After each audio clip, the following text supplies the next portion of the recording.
What is going on today, beautiful people?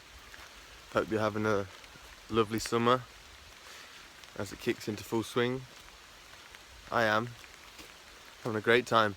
Right now I am in South Wales. I just went up the summit of Cadair Idris. It's about 1,000 meters of ascent. I just got down in 2 hours 13 minutes and I got 4 hours on the car. So you see, I'm going for a walk around the lake to cool down. There's a mixture of Welsh and Indian accent for you there. Wait, there's a sign. Which way should I go? Portland Lake. We'll go see the lake. There we go.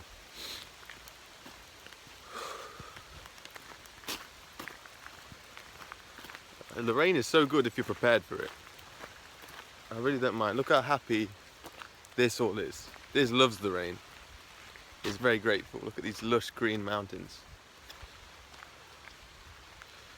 Been here once before with John, Millie and Ben, and we tried to summit it and it snowed, and it was warm then as well, and it suddenly started snowing. That's just the nature of mountains, part of why I love them. Unpredictable. Get bored of predictability, I guess. We all do. Nature gives us that. Nothing like it. Got to be prepared, wake up each day, not knowing what it's going to give you. There's nowhere like the mountains to give you that. Look at this beautiful lake.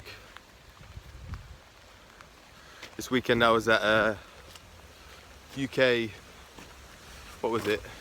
Vegan Camp Out UK. Might have seen some of you there. If I did, big love to you all that came out. Amazing job by Jordan organising that whole thing. He's such a young kid. Big dreams, big visions, he's going places. Sorry for rearranging my talk. Had life to be lived and I changed it to 10. Those that really wanted to be there made it. Went down well. James Aspie watched it. That was cool to meet him. But it was a freestyle talk. It wasn't on a specific subject other than following your excitement. Follow your excitement in each moment to lead you to where you should be. Acting selfish, or what seems selfish to those around us. Unapologetically doing what you feel passionate and drawn towards. I wouldn't tell someone you can do whatever you want. I don't think that's right to tell someone you can do whatever you want, because we want a lot of things. Truth be told, we want a lot of things.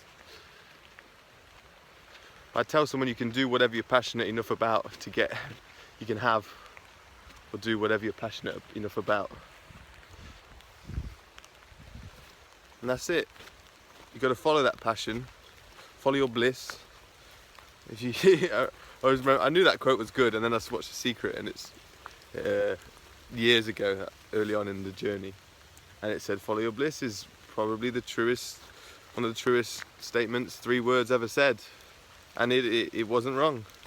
Following your bliss, and Bashar says, follow your excitement in each moment.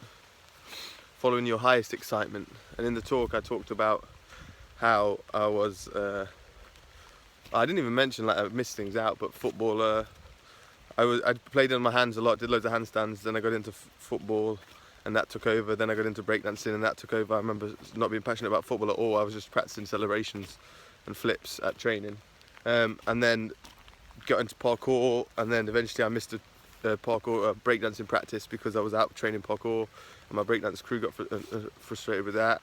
And then I got into veganism, and then the parkour community are always messaging me saying, "We want you to do parkour again, Tim." And I just, I'm not gonna force nothing. You just really have to listen. Listen to your heart. Listen to this beat. Listen to the rhythm of the street, as the Arthur song says. You do, listen to your heart and know what that sounds like. Here's the key, learn to know what that sounds like, and that's what takes years of practice. Life is such a beautiful time span because nothing comes fast that's really worth having. It takes patience and craft, and it takes a lot of lessons, and that's okay. You can't get frustrated with it. If you're really passionate about something, you can do anything you want. But there's there's a timeline for each of us to follow and to know when to move on from certain passions, and there's a phase out period where you've got to show respect to the wheels set in motion of the past, and trust the process. Ask for support from those around you. Don't force those around you to follow on your path, because they won't share the same excitement that it took you to discover what you're excited about. That's in you. That's something. There's big arguments of nature versus nurture, and I think we massively underrate nurture, and we blame a lot of things on genetics and genes and capabilities, when passion can override almost all of that. But there is a deep underlying nature within all of us that drives us, that shows us what we're passionate about. I remember seeing breakdancers on TV, on music videos, and being so blown away by it. That wasn't like a choice. That wasn't something that was nurtured into me to be passionate. Everyone watches these videos at some point. I just made a connection with it and was drawn to it and had a belief in me that I wanted to understand that and do the same tricks. This is where the nature comes into it. And that might be music for you. It might be freestyle soccer, freestyle football. It might be football. It might be art. It might be making YouTube videos. It might be food recipes. It might be running, trail running. It might be creating 3D graphics. I don't know, all sorts of things. But that's something that's within you. That is your nature. And it's getting that balance of what am I naturally attracted to, and what can I train and hone in on, and what gives me the most excitement each day. I get a lot of questions. People say, I don't feel that good on veganism. Am I getting enough iron, magnesium, B12? What's going on? I don't feel motivated, or I don't feel energized. I'm low on energy. I think as much as your diet is going to give you energy is how much passion you are to live your day to day. And as you grow and evolve, you are going to grow from those around you.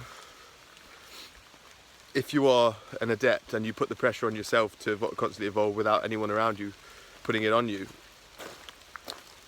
As I speak from my own experience with choosing to be more, or to be raw vegan right now, no one tells you to do it, no one wants you to do it. That's something I put on myself because I want to grow and evolve and continue. And that's not what I don't want to. I'm not doing it because I want to grow and evolve. I do it because I'm sensitive to knowing that I could feel better, and then testing different pathways and finding out which ones do make me feel better, and this being one of them. But what can give you energy more, as much as the food that you do, is how much motivated you are for life. And if you're not motivated for life, then somewhere you're not following your excitement in each moment. Now, one of the things is finding out what excites you, because that can be certainly a question. Is, well, I just don't. I've been there many times. I don't have anything that really excites me. I remember when I was a kid, I used to get up out of bed, middle of the night, lying in bed thinking of breakdancing tricks, turn the light on, practice the breakdancing tricks, and then go back to bed and then think of more tricks, and then try and create combos and things in my head. I remember waking up to play Football Manager like 2007, 8. No, it must have been younger than that. I used to wake up and go straight onto the computer to play Football Manager. I couldn't wait to go play Football Manager. And those moments of excitement, that's what we need to get to. And I don't always have that. I certainly don't always have that. Mountains has given me some of that. Running gave me that again when I first started waking up early to go out and run. To find that, that's your mission. To find that, you've got to try new things. You've got to be open. You've got to get yourself into new scenarios. You've got to take yourself out of old habits. Travel. That's probably the best thing I advise you. Because when you see things with open eyes, and then you're open to trying new things. But you've got to find what excites you. Because if you're low on energy, it's not always the diet. I promise you, it's not always the diet. It's how excited for life. And as you evolve, know that things are going to drop away around you that used to give you satisfaction that don't anymore. People, jobs, practices, training, whatever you're doing, you might not feel the same passion anymore. And that's okay. Just find out what your new level of evolved consciousness is in tune with, and chase that. When I started this walk, I had no idea what I was going to talk about, but that was pretty nice. Little cool down, Lakeland walk from Tim Sheaf out in Wales. I love you all. Be kind to yourself. We got Rawgus coming in August. Stay tuned. Subscribe to the Ethics channel for more information on that. I'm going to be at UK Fruit Festival, August 2nd to the 6th. Check out ukfruitfest.com or Google it, you'll find it. I think there's a code for 10% off. The code is ethics. I'm going to be there. Ted Carr's going to be there. Some of the ethics crew is going to be there. I'm high on energy because I've just come off a mountain and eaten a couple of bananas that aren't quite ripe enough. Sad face. I love you all. Peace out.